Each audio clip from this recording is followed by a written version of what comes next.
If your compressor sounds like this and you keep driving, you're setting yourself up for major failure. We see this all the time.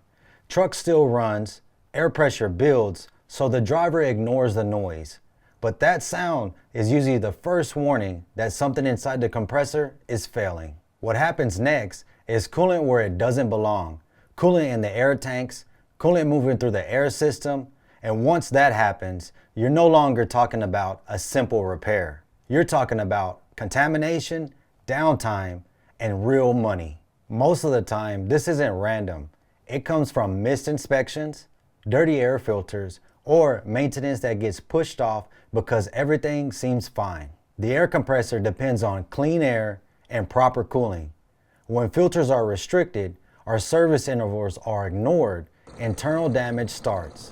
Bearings wear, seals fail, and eventually coolant gets pushed into the air system.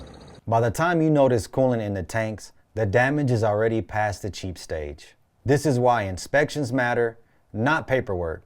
Real inspections, listening for abnormal noises, checking for early contamination, and catching problems before they spread through the system. We inspect compressors, dryer filters, and air tanks before it gets to that point. We look for warning signs that save drivers from breakdowns. If your compressor is making a noise, if something doesn't sound right, or if it's just been a while since the system's been checked, don't wait.